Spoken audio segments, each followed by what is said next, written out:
This is another New Black World Order TV Productions. What's happening, family? We had a wonderful weekend. It was 2016, July the 17th, Black Unity Day.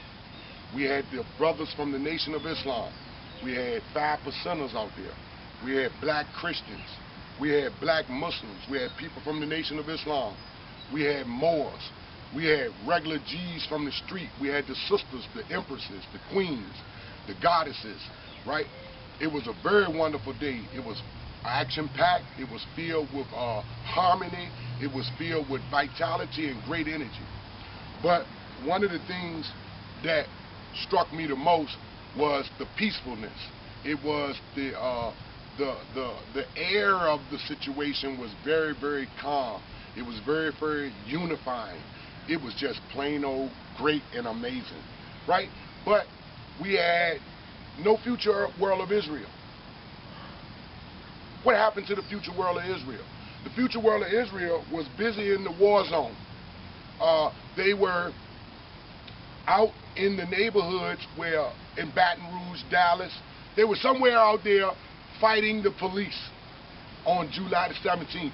And I think it was around about 2:30. I think maybe it was around 2:30 and 2:40 where they were actually engaged with the police. I want to show you the pictures of what they really were doing, but they were not at the Black Unity Day. They were not in Dallas. They were not in Baton Rouge fighting police. They were somewhere chilling like a villain. I'm talking about laid back, right? At a time when they told us that it was too important to debate. It was too important to unify, break bread, and feed hungry, homeless black people. It was too important for them to go in the battle zone. And the battle zone was on the Spirit of Norfolk. It was actually on a leisure ship, a luxury ship, right? And how could you waste time on the Spirit of Norfolk making white folks rich while your people was hungry, while your people was looking for you to unite with them? Sort of like what you do on your job. Your boss is a white man, but yet you unify with him Monday through Friday. You work with him and you set your differences to the side. Most of the people who came out and unified with us work on a job. And they saw that if they could unite with their white employer, right, in order to take care of the necessities of food, clothing, and shelter, why couldn't you guys do the same thing? You do not go on your job and argue with your boss about scriptures. You do not tell your boss, your white boss, that he has to agree with you on every point in the scripture in order to get your job done that day. You do not do that. But you place such standards on your efforts to unite with your own people. If your own people do not believe as you believe, you don't want to unite with them. So you played the game. You played the game like you wanted to unite with your people, but the whole time it's about converting us. It's about wrapping a label around us, right, and forcing us to accept Hebrew Israelite just to get a sandwich, a slice of bread, a slice of meat, and some mayonnaise and some cheese. I got to agree with everything you say in order to get something to eat. Well, the Nation of Islam showed up, and they didn't ask their hungry person to go to an FOI class in order to get a sandwich. J.D. Hayes and the Spiritually United African Nation showed up, and they made their donation. They gave their effort to help us, and they didn't make nobody jump through no hoops in order to get a sandwich. The black Christians showed up. They didn't tell them they had to be baptized to get a sandwich, did they? But you guys were right up the street Sunday. You were in Monroe Park that had an abundance of black people that you call Israelites that was hungry, and the only thing you fed them was a Bible. You didn't feed them no sustenance, no nutrients, but you didn't even feed them unity. You fed them your one way of seeing things. You could have came right down the street, right down the block, because the same hungry people told us that you were out there. And then you spirited it away down I-95. Or was it 64? east, that took you straight to the Norfolk Tunnel and took you straight to a luxury ship, and you left Richmond under the pretext that you were going to the war zone, that the ship, the luxury of the ship, the luxury of feeding your people in unity was not important, that you had to get to the battle zone, and that we were foolish to call our community out, to feed them, to clothe them, to give them jobs while the police was shooting our people. We shouldn't have been doing that. But it was more important that you get to the spirit of Norfolk. It was more important that you drink out of your fine champagne glasses while your people were starving to death in the new black world order. And the collective family came together to feed our people, and we had a great time. We had a wonderful time. The children were happy. The women were happy because they were seeing us to respond to our people's needs in a time when they needed us. But you guys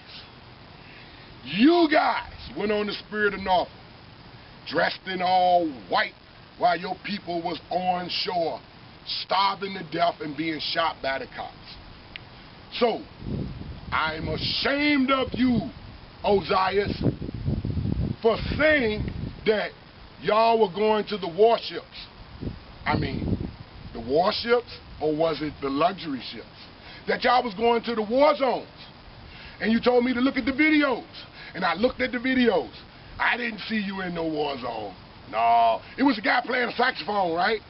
And all of you were enjoying yourself in the luxury of the hour, while the police was on shore in the shock of the hour shooting your people, right? But debates ain't necessary during these times, right? Unity and feeding and bonding with your people is not important. So you must have felt a little guilty when you came to the park that morning, but you didn't bring no water. You didn't even bring an apple or orange, right? All you fed your people was the same indoctrination that keeps you from uniting with your own people. And you know I love you, Ozias. You know I love you, Jimmy. You know I love my other brother, and my brother with the crooked eye like me that always be shaking his head. You know I love you too. I love all of you brothers. But I think you're a little too emotional. I think that you're mad because Tala Moon invaded your camp and wounded you.